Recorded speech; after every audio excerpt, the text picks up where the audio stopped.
Hi, I'm Meredith, and so I'm going to first go over Our Century's Greatest Injustice by Sherilyn Wudong. I don't know if I pronounced that right, but I I don't know exactly how I feel about it, but I'll just kind of discuss the few different topics.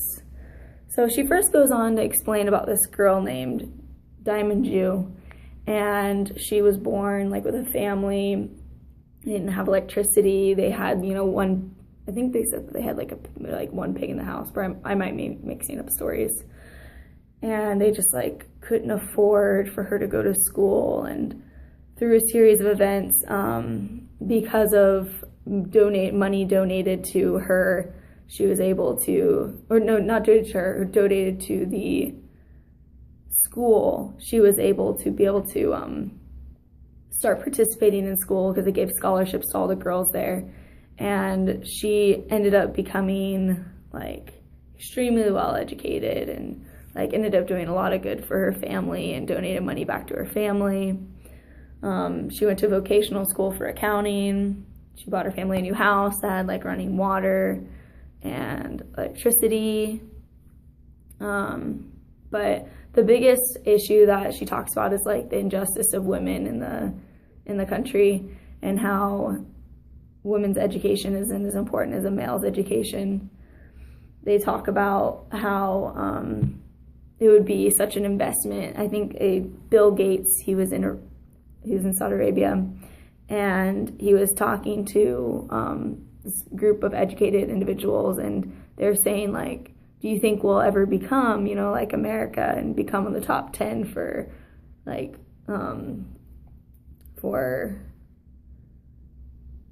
their country for electronics?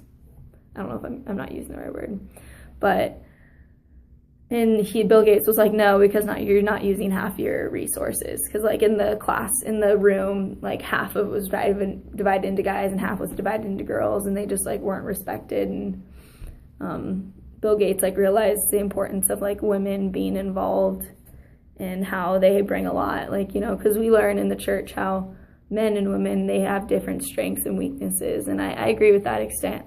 There are things that women think of that men just don't think of, because we're chemically different, and we can bring different things to the table. They discussed, I thought it was crazy, they talk about more women, 100 million women missing.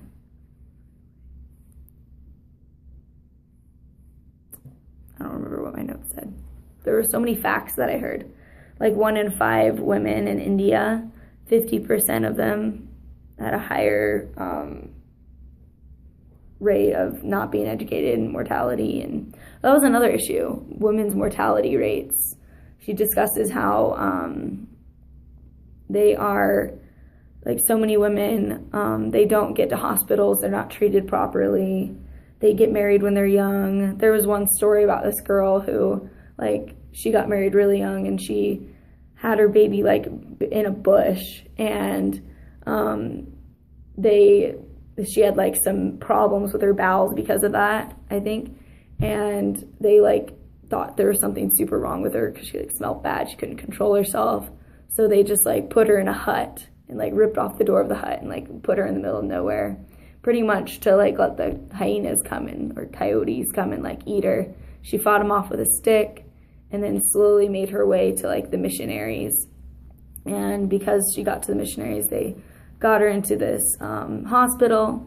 And while they were in the hospital, the people who helped her out, they realized not only is she super brave, but she was also really intelligent for how she went about it and how she got places. So she ended up they've invested money in her, and she ended up becoming a nurse. And they talk about how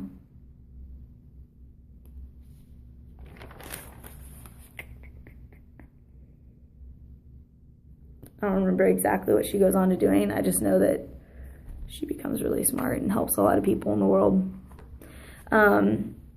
They talked about solutions to this issue that we have. One is being education and economic opportunity.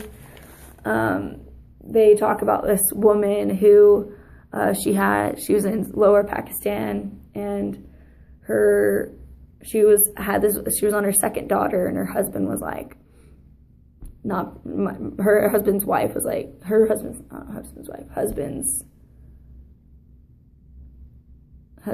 mother was telling her how the husband to just drop her. She's produced 2 daughters already, she probably won't produce any sons. But through a series of events, she actually started an embroidery business, and that ended up blossoming and just becoming a really big thing. And they started making a lot of money off of it. She hired her husband, and they are on their 3rd daughter, but they're all educated, and they're going on to do great things. And so that's pretty much the gist of what I got from that first one, just how women, they're not being treated right, and they need education. And the church talks about that too, how education for women is extremely essential and important. And then in The Magic Washing Machines by Hans Rosling, he talks about how his family growing up, his grandma, when the mom first got a washing machine, his grandma was super fascinated about it and was really excited about it. And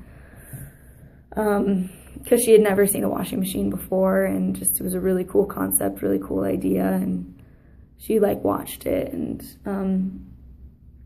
pretty much he goes on to talk about how a bunch of environmentalists are saying not everyone can have cars, not everyone can have washing machines, but I loved it how Hans Rosling brought up a good point. The washing machine brought about books. So by having a washing machine and by having things like cars, you have more time to read, you have more time to learn. And really that's what we need. That's what Heavenly Father wants us to have. He wants us to have knowledge rather than stinking up the earth a little bit. I feel it's understandable, because the whole point of us being here is for us to learn. So those are my thoughts, and I really enjoyed them. They were very interesting, but yeah.